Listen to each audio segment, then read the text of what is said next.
Dalam kesempatan ini kami laporkan juga perkembangan proses penyaluran subsidi gaji atau upah tahap pertama dan kedua. Bahwa subsidi gaji upah tahap pertama dan kedua disalurkan, sekali lagi saya sampaikan, melalui bank penyalur yang tergabung dalam Himbara, yakni Bank Mandiri, BRI, BTN, dan BNI. Hingga tanggal 7 September 2020, subsidi gaji atau upah tahap yang pertama telah disalurkan kepada penerima sebanyak 2.311.237 atau 92,45% dari total calon penerima tahap pertama sebanyak 2,5 juta tadi. Sedangkan tahap kedua, jumlah subsidi gaji atau upah yang sudah tersalurkan sebanyak 1.386.059 atau 46,20% dari total calon penerima tahap kedua sebanyak 3 juta.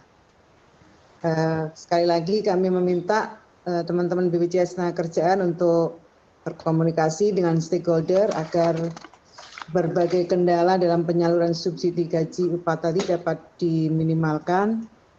Terdapat duplikasi rekening yang sudah tidak aktif, rekening pasif, rekening tidak valid, telah dibekukan, rekening tidak sesuai NIK, ataupun rekening yang tidak terdaftar di Kuring. Tadi Pak Dirut sudah menjelaskan.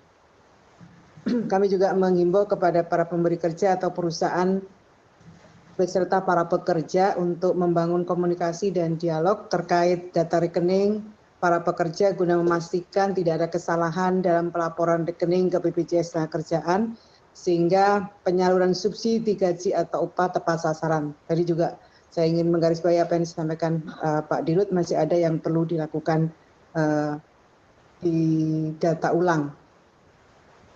Kami sampaikan juga bahwa data penerima bantuan pemerintah berupa subsidi gaji atau upah ini, tadi juga sudah jelaskan sekali lagi, verifikasi dan validasinya dilakukan oleh BPJS Ketenagakerjaan.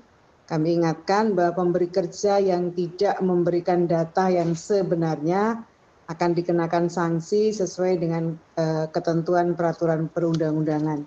Begitupun para pekerja yang tidak memenuhi persyaratan sesuai dengan peraturan Menteri Ketenagakerjaan nomor 14 tahun 2020 tentang pedoman pemberian bantuan pemerintah berupa subsidi gaji atau upah bagi para pekerja dalam penanganan dampak COVID-19 ini, namun telah menerima bantuan ini, maka kami mohon yang bersangkutan wajib mengembalikan bantuan tersebut ke rekening kas negara.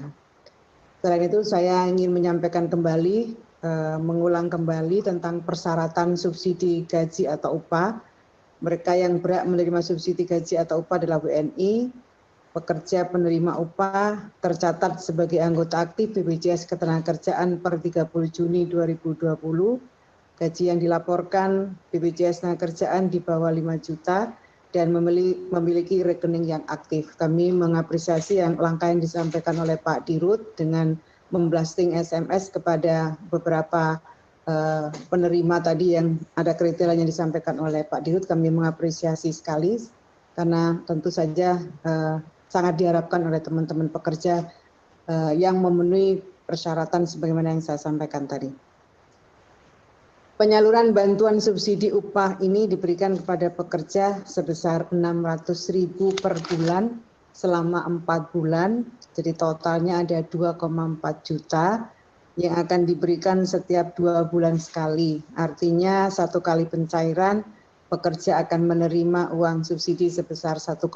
Saya ingin mengulang berkali-kali karena masih saja ada yang menanyakan apakah subsidi ini diberikan gelondongan 2,4 juta, masih ada yang bertanya seperti itu. Saya mengulang bahwa diberikan 2 bulan sekali, 1 kali pencairan 1,2, 2 kali berarti 2,4. Subsidi gaji atau upah ini adalah salah satu upaya kita dalam mendukung pemulihan ekonomi nasional akibat pandemi COVID-19 ini.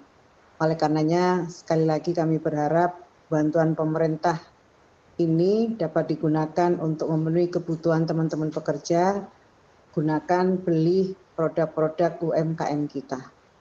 Saya kira itu. Terima kasih. Assalamualaikum warahmatullahi wabarakatuh. Waalaikumsalam warahmatullahi wabarakatuh.